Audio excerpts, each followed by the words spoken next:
Sa Lorraine, lumaki siya na nakukuha ang lahat ng gusto niya. Lumaki siya na maganda at pinupuri ng lahat kaya nga confident siya sa sarili niya. At isang pangarap para sa kanya na makasama sa Dwayne na maging asawa niya ito pero sa buong buhay niya ay ngayon lang din siya na insecure ng ganito. At sa amara pa na iyon. Nagagalit siya sa tuwing nasa babae na yung atensyon ni Dwayne. Pero ngayon ay hindi niya hayaan na maagaw sa kanya ang kanyang asawa. Kailangan niyang gumawa ng plano kung paano niya ito maaangkin. Nais niyang mabuntis para hindi siya iwan nito. Habang naliligo siya ay biglang uminit ang pakiramdam niya hanggang sa inilabas niyang init na namumuo sa loob niya. Nang makaraos na siya ay lumabas na siya habang suot ang bathrobe. Napangiti siya dahil may wine na hawak sa Dwayne at nakasuot na lang din ito ng bathrobe. Umupo muna siya sa harapan ng vanity mirror para tuyuin ang buhok niya pero hindi niya inaasahan na lalapit sa kanya sa Dwayne. Tumayo ang mga balahibo niya dahil hinawi nito ang buhok niya. Inamoy nito ang leeg niya. Here. Bulong nito sa kanya kaya naman namasa na bigla ang kasalanan niya. Simpleng bulong lang ni Dwayne ay apektado na ang buo niyang sistema. Shit! Saad niya sa kanyang sarili dahil ganito ba mang-akit sa Dwayne? Thank you, honey. Saad ni Lorraine. Let's start the night with the champagne. Saad sa kanya ni Dwayne. Okay, honey. Sagot naman niya at kinuha niya ang wine glass na hawak ng kanyang asawa. Pinatayo siya ni Dwayne at dinala siya dito sa kanilang kama. Umupo siya sa kandungan nito habang nakatingin sa gwapo nitong mukha. Never niyang imagine na magiging kanya ng lubusan sa Dwayne kaya susulitin niya talaga ito. Cheers! Saad nito sa kanya. Naunang uminom sa Dwayne at sumunod naman siya. Nang maubos niya isang baso ay nilagyan pa ulit ito ni Dwayne. I want to do you hard tonight, Lorraine. Saad pa ni Dwayne sa kanya. Me too. I want you so bad, honey. I'm all yours. Nakangiti na sabi niya habang nasa isipan na niya kung ano ang mga gusto niyang gawin. Ngayong gabi kasama ang lalaking kinababaliwan niya. Pinahiga siya ni Dwayne at nakapatong ito sa kanya. Akmang hahalikan niya ito pero bigla na lang dumilim ang buong paligid niya. Amara's POV. Nagising ako sa isang hindi pamilyar na silida. Kaagad akong bumangon dahil natatakot ako. Natatakot ako hindi para sa sarili ko pero para sa anak ko. Hindi ko kayang may mangyari sa amin lalo na't hindi ko pa nasabi kay Marcos na buntis ako. Narinig ko na tumunog ang pinto, hudyat na may papasok. Nilibot ng mga mata ko ang buong silid at naghanap ako ng pwede kong gamitin laban sa taong kumidnap sa akin. May nakita kong baseball bat kaya mabilis ko itong kinuha. Tumayo ako sa harapan ng pinto at tanda na ako na lumaban, makaalis lang ako dito. Bumukas ang pinto at akmang hahampasin ko na ang lalaki na pumasok pero nabitin sa ere ang kamay ko. What the hell? Sigaw niya sa akin. Love? Hindi makapaniwala na bulalas ko. Yes, mi vida. Ako nga ito. Can you put that down? Baka sa may hampas mo sa akin. Sagot niya sa akin. Anong ginagawa ko dito? Nagtataka na tanong ko sa kanya. Gusto kitang makasama. Sagot niya sa akin. What? Akala ko ba'y pinag-usapan na natin ito? Yeah, pero hindi ko kaya na makasama ang bitch na iyon. Sagot niya sa akin. Bitch? Nagtataka na tanong ko sa kanya. Oo, kasama ko siya. Si Lorraine. Sira na ba ang tuktok mo? Bakit mo naman ako pinakidnap? Para lang pagsabungin kaming dalawa ng babae na iyon? Naiinis na sabi ko sa kanya. No, Mavida. Ngayon kasi ang flight namin papunta sa Paris. Paris? Pasigaw na tanong ko sa kanya. Mavida, relax ka lang. Paano ako magre-relax? Gigil na tanong ko sa kanya. Relax ka lang. Uuwi na ako. Sabi ko sa kanya. Paano ka uuwi ko nasa himpapawid tayo? Nakangisi na sabi niya sa akin. Himpapawid? Marcos, hindi ako nagkipagbiruan sa'yo. Naiinis na sabi ko sa kanya. Me too, mi vida. Gusto kitang makasama sa Paris kaya kita isinama. Anya sa akin. Napatulala na lang ako sa sinabi niya. Hinila niya ako at pumunta kami sa isang silid kung saan natutulog si Lorraine. Anong ginawa niyo? Nakakunot ang noo ko habang tinatanong ko siya. Wala po. Sagot niya sa akin.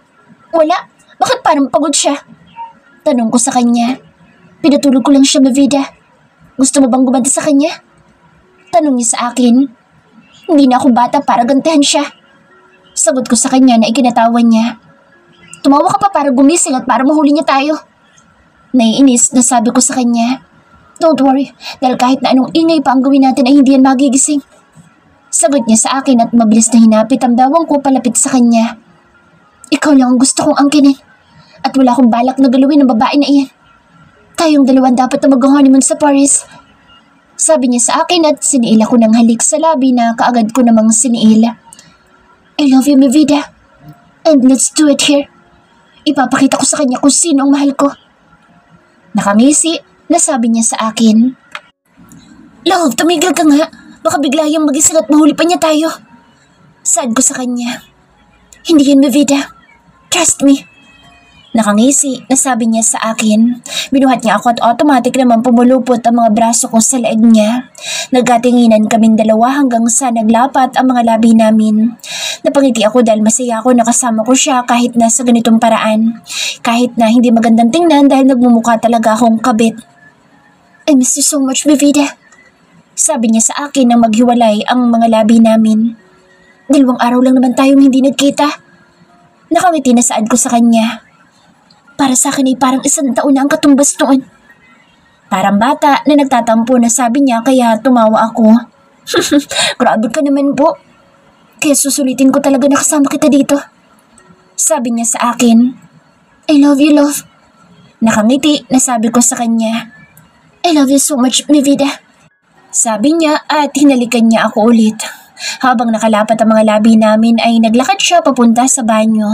Pagpasok namin ay binuksan niya ang shower. Patuloy kami sa paghahalikan habang bilib din ako sa asawa ko dahil parang hindi man lang siya nahihirapan. Bawat galaw niya kasi ay walang mintis. Hindi kayang patayin ng lamig ng shower ang init na nararamdaman naming dalawa ngayon. Ganito ba ang pakiramdam na makikipagtalik habang nasa labas lang ang babae na peke niyang pinakasalan at anumang oras ay mahuhuli niya kaming dalawa ni Marcos dito. Pero kagaya nga na sabi ng asawa ko, ipapakita niya kung sino talaga ang mahal niya. At masaya ako na ako yun. Kahit na mahirap itong sitwasyon namin ay magtitiwala pa rin ako sa asawa ko. Nagbanlaw kami bago kami lumabas. Hubot-hubad kami lumabas mula sa banyo habang si Lorraine ay mahimbing pa rin na natutulog. Sorry Lorraine, pero akin lang si Marcos. Akin lang asawa ko. Ipapahiram ko siya sa tuwing araw pero sa akin siya sa gabi. Kausap ko sa kanya sa isipan ko. Third person POV. Nagising si Lorraine na wala na siyang katabi. Napalabi na lang siya dahil hindi man lang natuloy ang balak niya kagabi. Bakit kasi natulog? Galit na saad nito sa kanyang sarili. Hindi niya maiwasan na hindi magalit sa sarili niya dahil bakit kasi siya nakatulog agad. Nahihiya tuloy siya kay Dwayne. Bumangon siya para hanapin si Dwayne at nakita niya ito lumabas sa isang silida. Napangiti siya dahil nakangiti ito sa kanya. Mabilis niya itong sinalubong. Good morning, honey. Nakangiti na bati niya sa asawa niya. Good morning. How's your sleep? Tanong nito sa kanya. Hindi maganda. Parang bata, nasagot niya sa lalaki. Why? Kasi naman tinulugan kita. Sagot niya kay Dwayne. It's okay, hon. Maybe tonight, we can catch up. Saad na Dwayne na ikinatuwa niya. Ang buong akala niya kasi ay wala na talaga siyang pag-asa sa asawa niya pero ngayon ay masaya na siya dahil sa narinig niya. Ibig ba sabihin nito ay may plano ito para sa kanilang dalawa? Tanong na lang ni Lorraine sa kanyang sarili.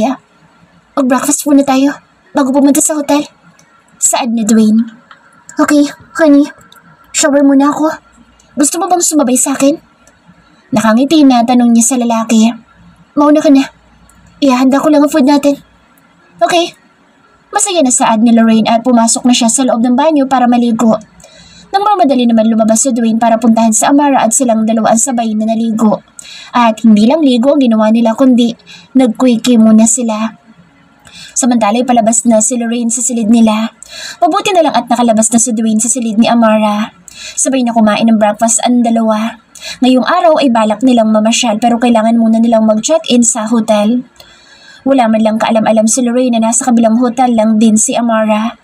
Masaya at excited pa siya dahil ang buong akala niya ay masusolo niya ang asawa niya. Lalo na ngayon na nag-order ang asawa niya ng pagkain para sa kanilang dalawa.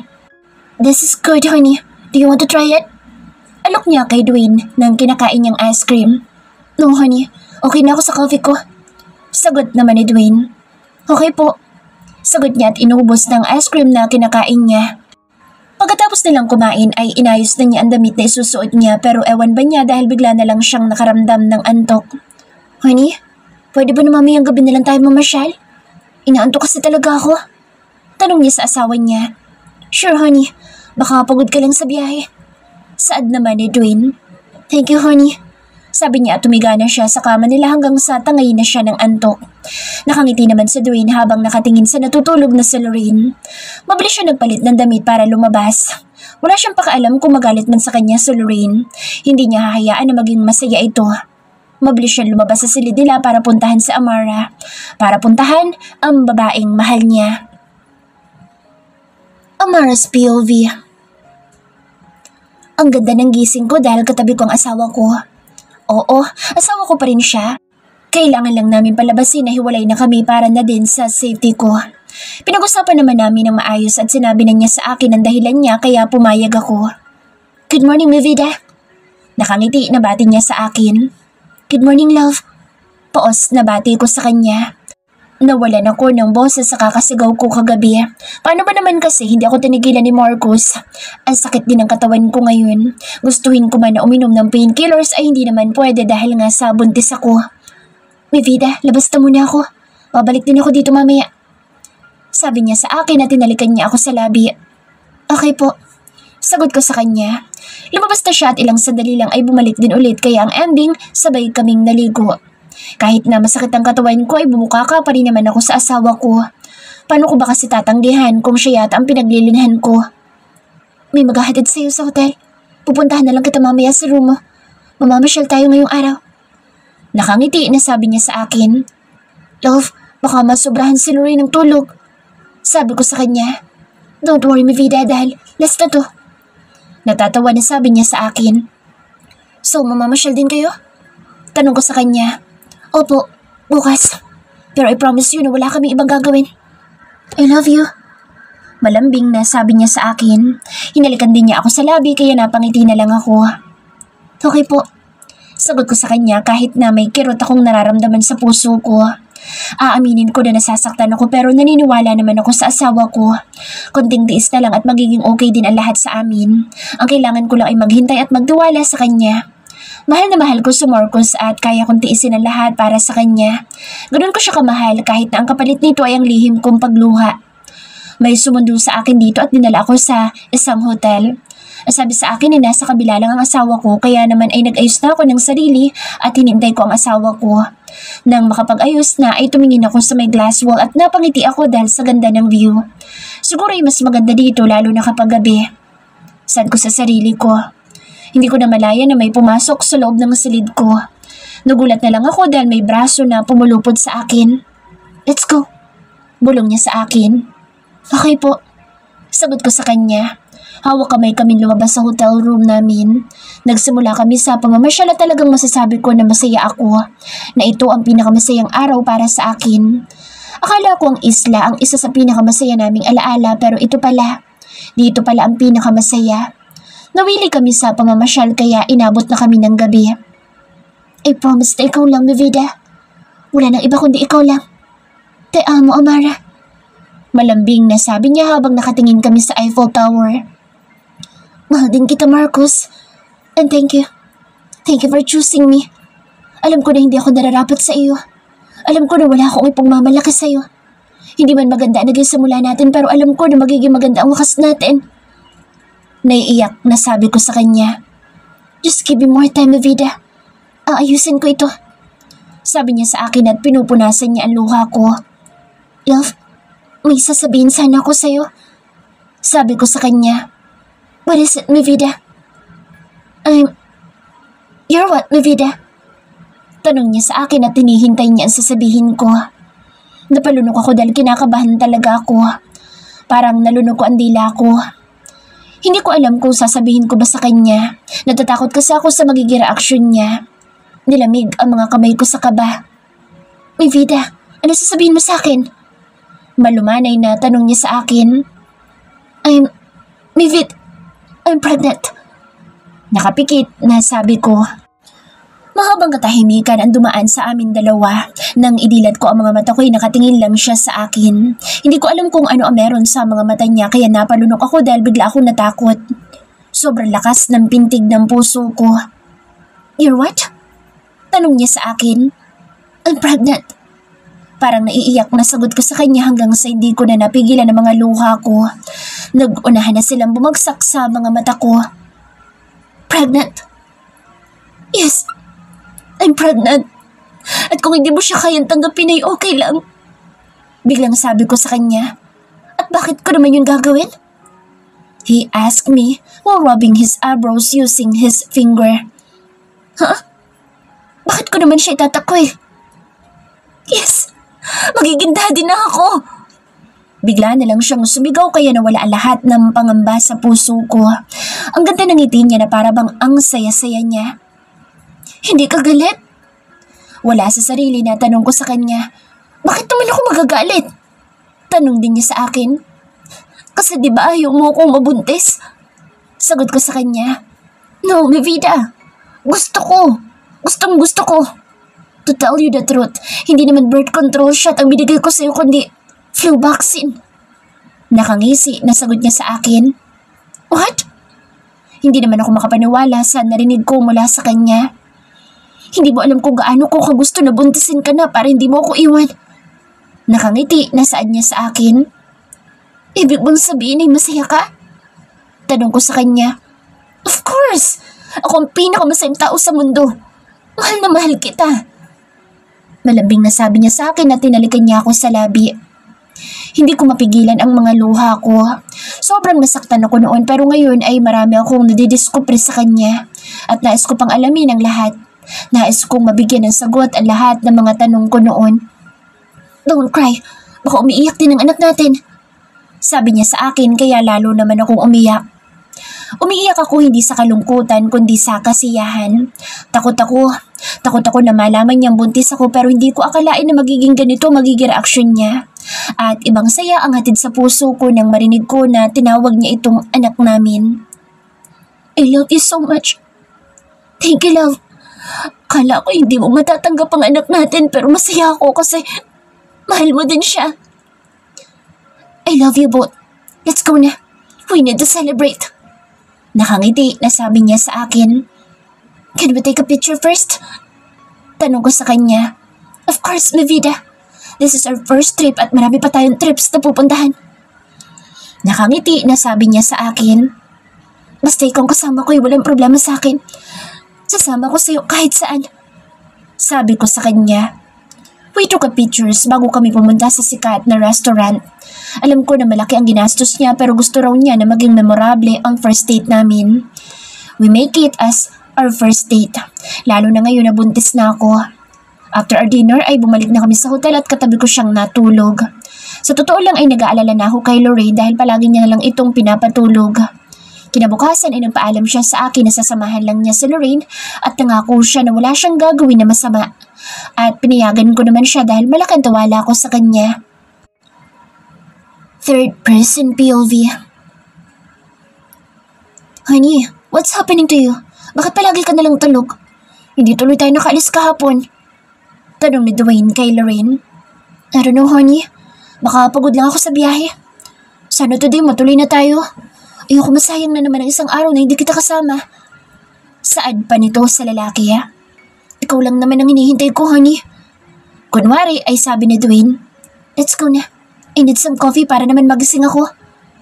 Nakangiti pa niyang hinila sa Dwayne palabas sa hotel. Samantala, tahimik lang ang mga ibang employees sa hotel kahit na nagtataka sila dahil ibang babae na naman ang kasama ni Dwayne. Pero para sa kanila ay mas maganda si Amara. Nagkakatingin na nila ang mga ito na parabang alam ang nasa isipan ng bawat isa. Buong araw na namasyal sa Dwayne at Lorraine. Nag-hard pa siya ng paparazzi para lang kumuha ng mga litrato upang patunay na masaya ang naging honeymoon nila.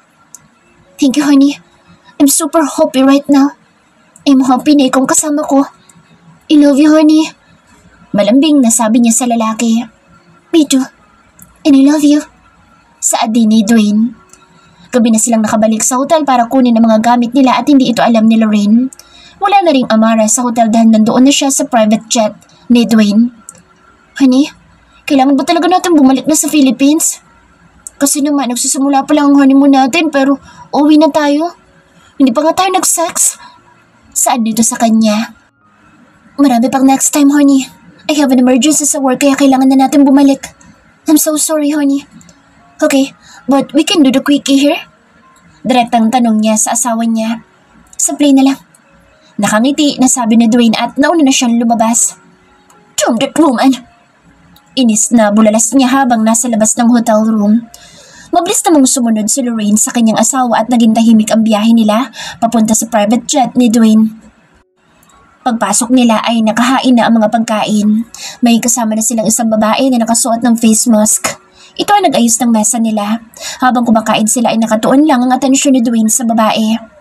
Honey, bakit pa niya kailangan na magsuot ng mask? Tanong ni Lorraine. Bigla siyang nagkaubo kaya hindi siya pwede magtrabaho nang walang suot na face mask. Baka mahawa tayo sa kanya.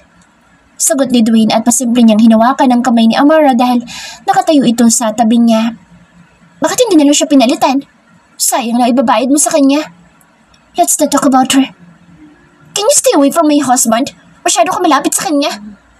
Sigaw ni Lorraine kay Amara. You don't need to shout, Lorraine. Naririnig ka niya. Biglang sabi ni Dwayne. Nakakainis lang kasi. Ang lapit niya sa'yo. At may karapatan naman ako, di ba? May karapatan naman ako sa pag-aari ko. Yeah, because you're my wife. Pero can you please relax? Kasi masyado ka mainit. I don't want to stress myself right now. Saad ni Dwayne sa kanya. Sorry, honey. I'm done. Tumayo na si Dwayne at pumasok na sa kanilang silid. Mabilis din naman siyang tumayo para sundan ito. Pagpasok niya sa kanilang silid ay may nakahanda ng alak sa mini table. Lumapit siya at kinuha niya ang wine glass. Ilang sandali pa ay bumukas ang pintuan ng banyo at lumabas si Dwayne na nakatapis lang ng towel. Kaya naman bigla na lang na napainom si Lorraine ng alak habang nakatingin kay Dwayne. Umupo siya sa kama. Lumapit si Dwayne at may hawak itong tela. Aalma sana siya pero mas pinili niya na sundin ang nais ng kanyang asawa. Let me do you really hard tonight, honey. Pabulong na sabi ni Dwayne at tinakpan niya ang mga mata ni Lorraine. Ilang sandali pa ay may labi na lumapat sa labi niya. Napakapit pa siya sa matipuno nitong katawan. Nakakadagdag sa excitement niya na hindi niya nakikita si Dwayne. She finds it really hot and wild. Hanggang sa tuluyan na siyang inangkin na lalaki. Nagtataka man kung bakit hindi ito nagsasalita ay mas pinili niya na namnamin na lang ang sarap ng bawat paggalaw nito sa kanya. I love you, honey. Hiyaw niya bago siya mawala ng malay. Good job. Sad naman ni Dwayne sa kasama niyang lalaki na ngayon ay may malawak na ngisi. Amara's POV. Why are you here? Tanong ko kay Marcos na ngayon ay nakatayo na sa harapan ko. Nandito na naman kasi siya. Para kasing hindi man lang siya natatakot na mahuli kami ni Lorraine. Tabi tayong matutulog, mi vida. Sagot niya sa akin. Pero paano si Lorraine? Tanong ko sa kanya. Tulog na siya. And don't worry dahil may kasama naman siyang matulog. Nakangisi na sabi niya sa akin. What have you done? Nothing. Pero mapagbigay ka sa akong kaibigan. Nakangiti na sagot niya sa akin. Safe lang ba siya? Of course, mi vida. Nasa heaven na siya. Anong heaven? Relax. Nasa heaven na. Gusto ko na rin pumunta doon. Nakangisi na sabi niya sa akin. Hoy, tigilan mo ko sa heaven na sinasabi mo. Baka mamaya ibang heaven na. Nakipag-sex siya sa iba? Tanong ko sa kanya. Nang maitindahan ko ang ibig niyang sabihin ay mabilis akong tumakbo papunta sa kama at nagtalukbong ako ng kumot. Hiyang-hiya ako. Shit naman kasi. Kakaiba na kasi siya ngayon dahil nagbibiro na siya. Naramdaman ko na tumabi siya sa akin at inalis niya ang kumot. Vida, tawag niya sa akin. Inaantok na ako. Saad ko sa kanya. Later ka na matulog, may pupuntahan tayo. Saan? Tanong ko sa kanya at inalis ko ang kumot. Sa heaven. Nakangisi na sagot niya. Nakakainis ka naman. Hinampas ko ng bahagya ang balikat niya pero tinawanan lang niya ako. Hindi kasi pwede na sila lang. Dapat tayo din. Nangaakit na sabi niya sa akin. Hindi ka ba pagod? No, I'm not. Kaya ko pa kahit ilang rounds. Nakangisi na sagot niya sa akin. Okay, make sure na hindi mo ako pupuyatin. Kasi kawawa si baby. Sabi ko sa kanya. Nakatingin siya sa akin at dahan-dahang lumapit. Sobrang lapit niya at nalanghap ko ang mabango niyang hininga. Mas lumapit pa siya hanggang sa tuluyan ang naglapat ang mga labi naming dalawa. Malambot at masarap ang labi niya. He kissed me like he's kissing me, and I like it. Nagbibigay ng excitement sa aming dalawa ang dahan-dahan na galaw ng labi niya. Mahina akong napaungol dahil sa sarap ng pagkakahalik niya sa akin. Nagising ako na wala na sa tabi ko ang asawa ko. Katabi ko siya kagabi. Siguro ay kasama niya ngayon si Lorraine. Good morning, mi vida. Sorry kung umalis na ako. Ipapasundo ka ng papa mo. I love you, mi vida. Mahal ko kayo ng anak natin. See you tonight. Basa ko sa note na iniwan niya sa side table. Gumayak na ako at paglabas ko ay tinulungan ako ng driver ni Papa Primo. Kamusta po ang bakasyon niyo? Nakangiti na tanong niya sa akin. Masaya po, Mano. Nakangiti na sagot ko sa kanya. Mabuti naman kung ganoon. Umuwi na tayo dahil pupuntahan ko pa si Sir sa ospital. Saad niya sa akin. Ano po nangyari kay Papa? Kinakabahan na tanong ko kay Manong Tan. Naaksidente siya. May bigla na lang na bumangga sa sasakyan niya. Sagot niya sa akin. Kumusta po ang lagay niya? Okay lang po ba siya? Tanong ko sa kanya. Sa awa ng Diyos ay okay naman siya. Doon na po tayo dumiretso. Naku, hindi pwede. Lalo na't buntis ka, makakasama iyon sa iyo. Sabi niya sa akin. Pero okay lang po ako. Sagot ko sa kanya. Ako ang mawawala ng trabaho kapag nagpumilit ka pa. Hintayin mo na lang siya sa bahay. Okay lang siya kaya huwag ka mag-alala.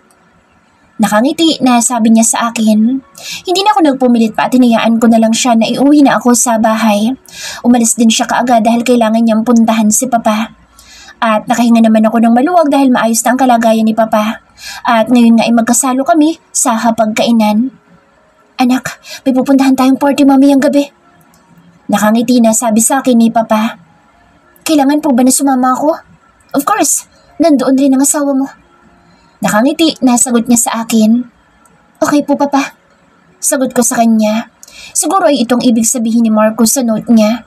Napangiti naman ako dahil kahit patago ay nagkikita pa rin kami. Konti pa. Konting tiis pa. Makakasama rin natin ang daddy mo, baby. Saad ko sa sarili ko. Kanina pa ako nakatingin sa salamin. Parang hindi ko magawan lumabas sa silid ko. Nakakapanibago kasi ang itsura ko. Lalo na't may kinuha si Papa na glam team na nag-aayos sa akin. Nakatingin ako ngayon sa salamin at tinatanong ang sarili ko kung ako ba talaga ito. Ibang-iba kasi ang itsura ko ngayon. Suot kong isang red cocktail dress at maliit pa ang tiyan ko at hindi halata na buntis ako. Anak, are you ready? Tanong sa akin ni Papa Primo. Kinakabahan po ako. Sagot ko sa kanya dahil yun ang totoo. Huwag kang kabahan. I got you. Natatawa na sabi ni Papa sa akin. Natatawa na lang din ako. Habang nasa biyahe ay busy si Papa sa pakikipag-usap sa secretary niya. Ako naman ay nakatanaw lang sa bintana. Sa loob ng maraming taon ay hindi ko man lang naranasan na isama ni Daddy sa mga party. Mas gusto pa kasi niyang kasama ang pamilya niya. Ang pamilya na paulit-ulit niyang pinipili kaysa sa akin na sarili niyang anak. Nakalimutan niya na may tunay siyang anak, na kailangan din siya ng anak niya. Ayoko malungkot dahil sayang ang makeup ko. Hindi ako pwedeng umiyak dahil lalo lang ako magiging kawawa. Nakarating na kami ni Papa sa isang sikat na hotel. Unang lumabas si Papa sa kotse at hindi ako sumabay sa kanya. Nagkita na lang kami sa loob ng hotel. Pagpasok ko ay kaagad na hinanap ng mga mata ko ang asawa ko. Hindi pa yata siya dumating. Masyado din kasi kaming maaga ni Papa. Umupo na lang ako sa tabi ni Papa. Tahimik lang ako nakikinig sa kanila kahit na wala akong maintindihan. Lihim akong natuwa nang makita ko na ang asawa ko pero hindi siya nag-iisa dahil kasama niya ang fake wife niya na feeling. Kung pwede kong baliktarin ang mga nangyayari ay ginawa ko na. Nakakairita pa naman siya, lalo na't nakakapit siya sa braso ng asawa ko. Umiinit ang ulo ko sa selos pero pinigilan ko lang. Uminit bigla ang pisngi ko dahil sa simpleng kindat sa akin ni Marcos. Kaya naman mas pinili ko na yumuko na lang para hindi nila ako makita. Nagsimula ng event at halos lahat ng mga nandito ay mayayaman. Nakita ko rin ang stepmother ko at si Daddy. Nandito din ang parents ni Marcos at isang masamang tingin ay pinukol ng mommy niya sa akin. Alam ko nasa isipan nila. Hindi naman maganda ang palaging tingin nila sa akin. Are you okay, anak? Tanong sa akin ni Papa. Nandito po si Daddy. Mahinang sagot ko sa kanya. Don't mind them. Be confident. Kasama mo ang papa mo. Nakangiti na, sabi niya sa akin. Opo, papa. Nakangiti nang sagot ko sa kanya. Biglang umilaw ang phone ko kaya sinilip ko ito. Love, I'm jealous. Text ni Marcos ang bumungad sa akin. Why? Because you're smiling to him. Kinakabahan kasi ako, lalo na't nandito sila daddy. Huwag kang magsalos kay papa. Father and daughter lang meron kami. And besides, this is your idea. Don't be nervous. I'm also here, Mavida. Alam ko po, I miss you. John, I miss you too. You look stunning tonight. I love you. I love you too.